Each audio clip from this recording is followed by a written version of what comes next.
Hello, Vermonters. I'd like to talk to you about taxation, regressive versus progressive taxes. This is something I studied extensively in law school and as a tax attorney, and I'm a farmer, and I can still see the difference.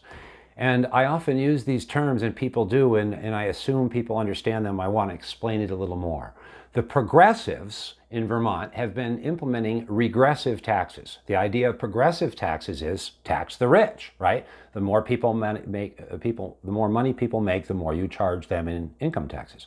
But when you put in taxes like sales taxes and meals taxes and other taxes that are based on use, those disproportionately impact people on fixed incomes. If you pay $1,000 a year in sales taxes and you only earn 30 grand a year, that's a much larger portion of your income than if you pay $1,000 in sales taxes a year and you earn $1 million a year. So this is the difference. Now, what Vermont's progressives have been doing for years right in front of us is saying they're going to help these big grand schemes, and what they do is they tax the poorest of our residents. They've done this with the net metering program, which our own government agencies have shown is adding $47 million a year in electric rates to Vermonters' electric bills. We're paying very high electricity rates, and that $47 million comes out of the pockets of people on fixed incomes to then fund the very expensive and very inefficient and perhaps boondoggle rooftop solar arrays that can be 30, 40, 50 grand for people that can afford those. The Environmental Justice Act will do the same thing. The Global Warming Solutions Act will do the same thing. They're going to make people that are poor driving old clunkers pay for people to buy $60,000, $70,000 new EV cars to save the planet.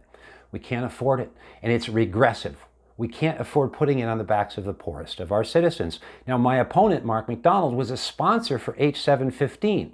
The heat bill, the whole thing to put a tax on your heating oil for this winter when it's $7 a gallon now, to pay for what? Heat pumps for people that are building second homes that they bought a $400,000 lot for, and that you're going to make some widow that's 82 on a fixed income pay for that? That's exactly what's been happening here in Vermont for years. And I'm here to tell you that I can prove the facts, I can show you what's going on, and we need to reverse this. We need to make our taxes and rates less regressive. Now, in the end, I guess I'm arguing for progressivism, but what I'm really arguing for is equity and affordability and fiscal integrity. And look at your pensions and what's been done to them and what a huge hole we have to climb out of. This is what I'm running on. This is what Vermont conservatives are running on.